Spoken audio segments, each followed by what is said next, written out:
everybody. Welcome to my classroom. I'm so glad that you were able to pop by to learn more about practical ways to instill a love of reading in your child.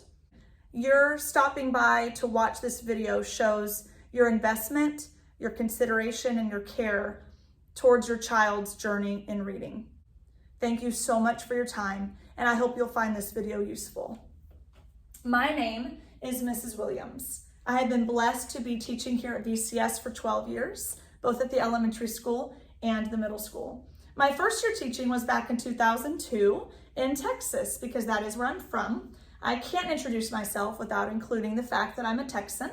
I do have a specialization in readings. One of my biggest goals is to help children learn how to love to read. I understand the challenges of parenting and what you face at home, and that is why I'm here. I want to resource you to take ownership and charge of your child's reading journey. I do have two teenagers, 14 and 15 years old. The great news is that if you are a part of the Villages Charter Elementary School, you have a team of people at the school that certainly have the mission to ignite a love of reading in your child. There are many little ways to enlarge your child's world. Love of books is the best of all. Jacqueline Kennedy. Certainly in this day and age of technology, our children's worlds are being enlarged. They are able to Zoom with somebody in India. They're able to search up live information happening as we speak and streaming, and all of the videos they can access to learn is pretty incredible. But the best way to enlarge your child's world is through reading. There are certain trends out there that are part of why this video is important, part of why we need to address the area of reading in our children and in our homes. Some of the trends are that the number of children who read every day is declining. The number of children who read for pleasure is declining. Children are spending an average of 6 hours a day on screens. That's elementary age children. It goes up as they get older. And the mental health is considered a major burden on young people. You're thinking, well, what does that have to do with reading? And we'll get into that. Why read? Well, we all know that reading leads to better vocabulary, strengthened spelling, stronger comprehension, an increase in math abilities, and students who performed better on the reading section of standardized tests reported reading for fun more frequently. There is a direct correlation between student achievement and reading. Broaden your horizons in knowledge. These are all very important reasons to read, and reading does impact all subjects. So if you want to increase your students' achievement, certainly reading is the way to do it. By putting your child in front of a book at home and increasing the amount of which they read, the rest of their school career will be positively impacted. Children must learn, though, that reading is a pleasure, not just something you do for school. Lifelong love of reading brings soul-satisfying pleasure and extrinsic benefit. One of the greatest forms of learning that parents can impart to kids is the joy of diving into reading material. Whether it is a poem about nature, a murder mystery, or an article about cars. Reading books also benefits mental health. It improves the quality of their sleep. Reading books also reduces stress and anxiety. So certainly that is something to consider as to why you want to be an advocate for picking up a book in your house. I have a feeling some of you watching are concerned about your child's sleep and about your child's anxiety. I would encourage you to try to incorporate more reading into your home. Reading sharpens your mental capacity. It actually is one of the few things that exercises both sides of the brain at the same time. It literally lowers your blood rate. Your heart rate and your blood pressure. It helps to cope with loneliness. It provides an escape from the real world, and it also develops empathy. It teaches us themes. It teaches us about life and characters and feelings and emotions, and it brings out feelings and emotions. Reading unlocks potential and opens doors of opportunity. Elon Musk, for example, the richest man in the world, when asked how he has been able to achieve his success, his answer was so simple, 3 words: I read a lot. That was his answer. He still reads a lot. He's able to, of course, invent and create very innovative technologies and things, and he can attribute that to the amount of books that he has read in his lifetime. Warren Buffett, his answer to his secret to success is read pages in a book every day. That is how knowledge works. It builds up like compound interest. By reading, Warren Buffett was able to ignite parts of his brain that couldn't have otherwise been ignited without. Bill Gates, he reads 50 books a year. Oprah Winfrey and Mark Cuban spend hours a day reading. The top CEOs in the world are readers. There's a direct correlation between success and reading. So how? You're thinking, okay, you told me so many reasons why our children should be reading more. How in the world do I do it? I realize that when you ask your child to read sometimes, some children, that you can be met with conflict, with frustration, with anger, with refusal, or just compliance, but not really in an effective way. I certainly know and I believe that every child's behavior can change and grow. No matter how much your child struggles in reading or how much your child hates reading, I do believe that that behavior and that skill can change. I believe every child can learn and every child can grow and develop. So I want to empower you to make choices and steps to help your child succeed, because they can. It just will take some time. First, how do we help our child love to read? Number 1, book choice is everything. We are all wired differently. You need to help your child determine what type of genre and what type of story or plot do they enjoy. Do they like the funny, active books? Do they like more of the dramas? Do they like the suspense? Do they like graphic novels? Do they like fantasy? What type of books do they like? Do they like science fiction? So we need to have discussions at home about what type of stories do you like. When have you read a story or a book that you thought, wow, I really like this? Maybe in school. When has a teacher read a book to you, or have you had a book where you thought, this is a good story? What was it about? Talk about it. These are some tips on how to ensure your child is making a correct book choice. A New York Times bestseller.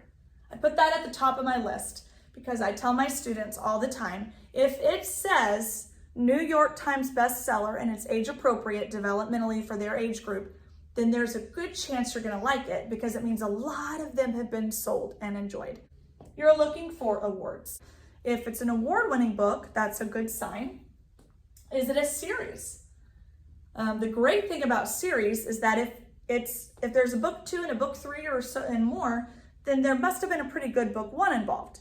Not to mention, the great thing about a series is if they get hooked on book 1 and there's 6 other ones, then you have a stack of books that your child's ready to read.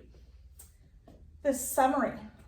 Every time your child checks out a book, he or she should be reading the summary and determining, does this sound enticing to me and my style? Focused on your personal likes, your child's personal likes. If it's nonfiction, that's pretty easy. If your child likes to ride, bikes, you can certainly find lots of nonfiction books about bikes or the military or whatever your child's interested in, cats. There's a lot of great nonfiction out there, and we do want to make sure we are blending nonfiction and fiction. And then, of course, recommendations. Asking your friends who like to read, asking other adults whose kids like to read, what are some books that they've loved? That's a great way to know how to narrow down your book choice. Here are some books that I do recommend for children. These are, depending on your child's reading level, these are upper elementary age books. Some of my favorite children's books are Toy Boat, You Are Special, all of the Scaredy Squirrel series. Those are wonderful picture books. Typically though, our children start to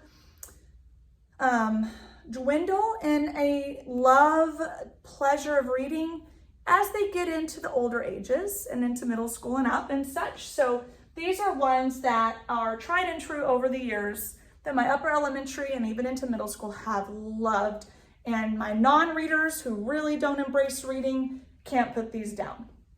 A Long Walk to Water is my absolute favorite. When I read this to my students, they beg me to keep reading. They don't want me to stop. They want to read ahead. It is wonderful. It ends on cliffhangers, a lot of chapters, and it's based on a true story. Teaches a lot of life lessons as well. The Land of Stories series is hands down over the years my children's favorite book series. My students, my own children, they love the Land of Stories series. Now these are pretty thick books, but the cool thing is once they get into it, they don't want to put it down, and they end up reading it actually pretty quickly. I Survived is a wonderful series that has many books in, and again, it says New York Times bestseller. I Survived is realistic fiction, historical fiction based on various historical events. This one's about the bombing of Pearl Harbor. So it takes characters' lives throughout that tragedy or that event, and it definitely is interesting, and you learn about history. Sisters Grimm is a good series. We know that the Sisters Grimm, you know, the fairy tales and such, this is kind of the darker side of it. And it is very enticing for children. That's kind of a other spin on the fairy tales that are out there. And then the Treehouse series, 26 story treehouse. It goes all the way up. I can't keep count, like 100 something story treehouse, maybe even 200 something story treehouse. And it is a graphic novel, and it has a lot of comics throughout, and there aren't a whole lot of words per page. So for children who are overwhelmed with a lot of words per page, that is a great starting point, and they really do love to read that series as well. So these are some book recommendations if you want somewhere to start. Number 2, so number 1, book choice is everything. Number 2, they need a space to read. Designate a space to read. Think about where in your home would be a place conducive to enjoying and taking in a good book. It needs to be quiet. If there's siblings running around everywhere, if mom and dad are doing everything and the TV's on and you know everybody's playing or whatever, it's going to be hard for them to focus. So it does need to be a place that's quiet. We want this spot to have minimal distractions, quiet and minimal distractions, meaning we don't want a video game on. We want it to be comfortable, you know, some place where they feel cozy. Maybe one of their favorite blankets, or, you know, a pillow, or just an environment. Maybe the lamp is on, a window open. We want it to be comfortable. And then we want it to be consistent. Giving them a place and knowing that this is their place to read and having that consistent structure is important for elementary age children and will help them to be successful. So, number 1, book choice is everything. Make sure that you take the time to pick a book that is in their sweet spot, in their style. And number 2, designate a good space. Number 3 is set aside daily time.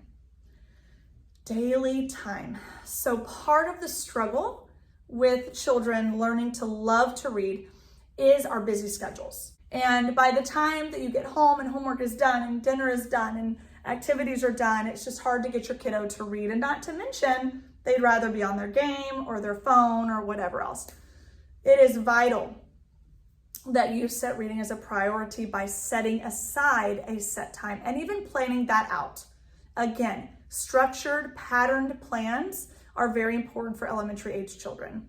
So determine when is the best time to read. If you have a long drive to school, then maybe that is the best time to read because it is a quiet environment, or can be, for them to read during, or the ride home. Maybe right after school, whenever you all get home, that's a good time to read before everything maybe gets crazy, or maybe the very last thing before they go to bed. You must set reading as a priority.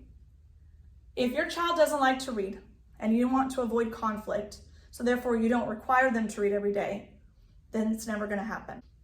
Certainly your child's elementary school teachers do desire that to be a nightly activity. Carve out time daily. We don't want to just say, we'll read on the weekends when we have time. The problem with only reading 1, 2, even 3 days a week is that it doesn't give kids the chance to get into their book. It doesn't allow them to get connected and invested in their book. And it actually takes away their enjoyment by reading here and there. I would rather them spend a shorter amount of time reading every day than 1 day a week where they read a long period of time. That helps them to get hooked. I would say no less than 15 minutes though.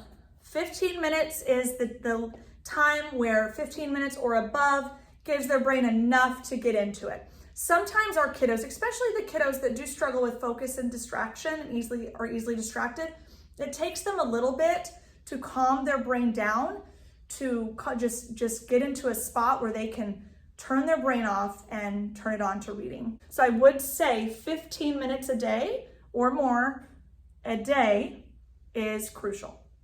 Especially, and this is the challenge. My students who do not like to read, my students who actually hate to read and will tell me I hate to read. So your children who might say I hate to read or it's a chore to get them to read, those are the ones that need it the most every single day. Putting them in that environment every single day, over time, it will click. And the fights will be less, the conflict will be less, and they'll actually want to pick it up on their own.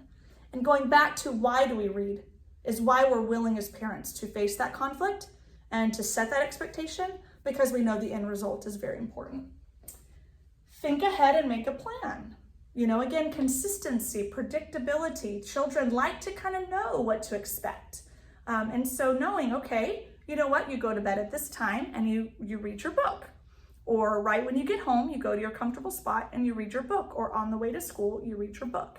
Setting a plan, okay, is important. And then, of course, set the expectation and hold them accountable. Let's recap, okay? So number 1, it's really only 3 steps, okay? Number 1, a good book choice, key. Take the time to pick a good book that your child is interested in and actually excited about, okay? They cannot just walk into a library, grab a book, oh, this is a cool picture, and check it out. It needs to be flipping through the page, reading the front, all the details, reading the back. I love to read the quotes that other readers and even experts out there have said about the book, because it always uses adjectives that are ones that I'm looking for. If it says harrowing or tragic or thriller, I know I'm gonna love it. So those are great to look at too, okay? Quotes are great. Okay, good book choice, good spot. A set spot, this is your spot to read it. I love when I sit down at my spot with my blanket and my cup of tea and my great mug that so many of my wonderful parents have given me so many amazing mugs over the years. I absolutely love. It's just the best feeling. It's just the best feeling. And I want that for your children. I want them to experience that feeling. And then the third is time, carving out time. Even if you're busy, carving out time because it's important. We definitely want to set our kids up for success. This might be a hard one for my non-readers out there, my non-reading parents, but I want them to see you reading. This is actually way more impactful to a child's love of reading than we think. And I'll talk about my book and I'll show them my book and I'll say, guess what happened last night when I was reading? You're not going to believe what happened with this character. And they're just hanging on every word, because it's good stuff. It's a great story. So let them see you reading, because that will mean something to them. And I put in parentheses, not scrolling. I want to challenge you in this. And I am certainly in your shoes as well. I really want my children to see me with a book open more than scrolling through my phone.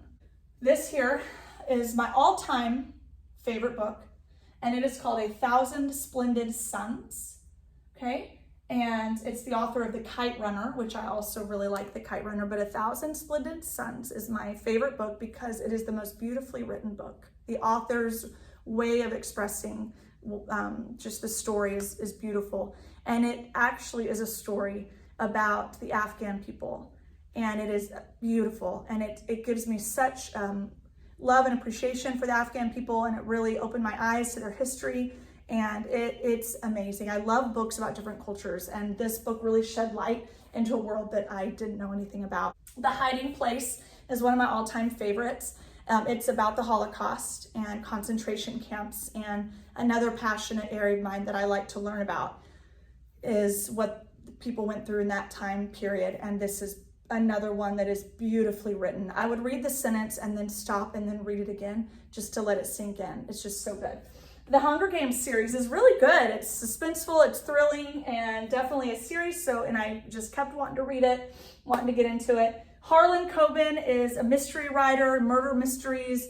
Any book I've read from Harlan Coben has been one that I don't want to put down. He's a good author. I haven't read all of them by any means. He's written a lot, but he's very good. And then the Divergent series. It's a lot like Hunger Games, another series that's really fun, and you don't want to put that down. A thriller for sure. Hunger Games and Divergent are dystopian novels. That's typically not my passionate area to read. My daughter really loves dystopian novels. Options for you: take a screenshot or something and go into a bookstore, local bookstore, support local businesses, and grab you a book. This is my baby girl Ainsley and my son Braxton here at a bookstore, a local bookstore. And another tip is to visit bookstores, public libraries, and book fairs. Ignite the love of reading by actually putting you and your child in an area where there are books. Any bookstore, any local bookstore would be fabulous. It's literally one of the best places on earth as a bookstore. First, going to a local library, getting a membership, you get access to books for free. And there's so many amazing books there. It's a wonderful place. If your child is preschool, young, elementary age, oh my goodness, the programs out there in the local libraries are delightful for young kids. And as your child gets older, there's still a lot to do there, and there's plenty of books to choose from. So take some time to visit. Turn off the devices. We know that devices serve a purpose. We do know that devices can support brain health and problem solving and such. We also know that they can be devastating to our children's health. And in fact, our children are quite addicted to them. And so I challenge you to take control, pull back the reins a little bit on how much time your child is spending on their devices, and turn them off and expect them to read. Consider the brain. We want children who have well-rounded brains. Here at VCS, your teachers are amazing, and they're working so hard to help your whole child. Reading is one of the best ways to help your whole child. It takes time to retrain the brain. If your children are in a spot where they do not like to read and they do not practice reading at home, it will take time. If you just give it a week, you might not get there yet. Don't give up after a week. Those 3 steps: book choice, good book choice, a good spot, and time every day.